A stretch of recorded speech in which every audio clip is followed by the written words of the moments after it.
Psycho అని మీ అందరికి తెలియజేస్తున్నా. మనిషికి స్వార్థం ఉంటే మంచిదా తమ్ముళ్ళు అని అడుగుతున్నా మిమ్మల్ని. అబద్ధాలు చెప్పడంలో పిహెచ్డి చేశాడు.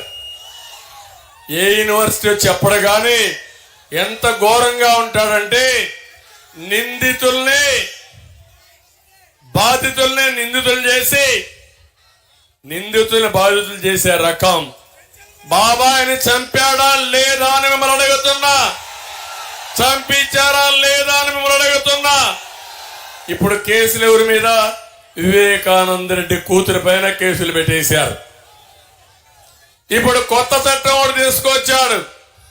అది మీరు చూస్తే జగన్ గ్రాబింగ్ యాక్ట్ ఒకటి తీసుకొచ్చాడు. నేను ఒకటే చెప్తున్నా, నిన్నటి వరకు బలవంతంగా మీ ఆస్తులు రాసుకున్నాడు. రేపటి నుంచి బలవంతంగా కూడా లేదు. ఆన్లైన్ లో మీ రికార్డులు మార్చేసి మీ తలరాత మారిపోతుంది. అదే జగన్ ల్యాండ్ గ్రాబింగ్ యాక్ట్. అది నేను ఒకటే చెప్తున్నా, ఈ చట్టం వస్తే, ఈ నల్ల చట్టం వస్తే మీ ఆస్తి మీది కాదు.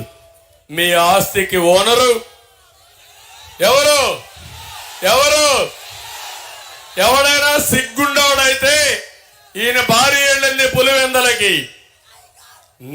నీ కోటలో అడిగాడు ఒక అతను, ఒక భాస్కర్ రెడ్డి అని ఒక ఆయన అడిగాడు, ఏమమ్మా నువ్వు వచ్చావు ఇక్కడికి, నీ భర్త మా నాన్న ఇచ్చిన ఆస్తికి పట్టాదారి పుస్తకంలో మీ ఆయన ఫోటో పెట్టాడు, ఇది న్యాయమా, నాకేంటి సంబంధం అని అడిగాడు. అంటే ఆస్తి మీది అవునా కాదా?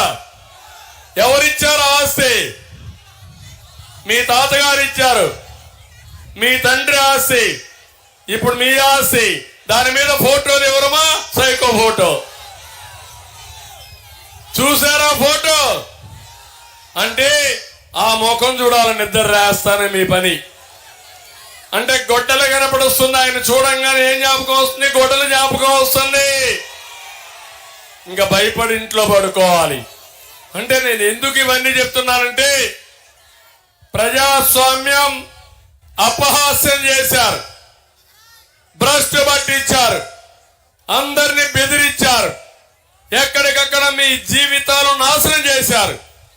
కరెంటు ఛార్జీలు పెంచనున్న దుర్మార్గుడు ఎన్నిసార్లు పెంచారు తమ్ముళ్ళు? 9 సార్లు పెంచారు.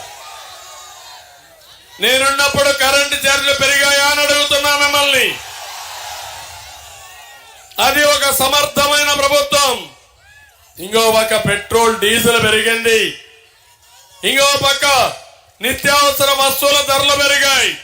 చెత్త మీద పన్ను, ఇంటి పన్ను, వృత్తి పన్ను, పన్నుల మీద పన్నులు. ఎవరికైనా ఈ పిల్లలకు ఉద్యోగాలు వచ్చాయో తమ్ముళ్ళు అని అడుగుతున్నా. ఎన్నికల ముందేం చెప్పా? డిఎస్సి పెడతా అన్నాడా లేదా? జాబ్ క్యాలెండర్ ఇస్తా అన్నాడా లేదా?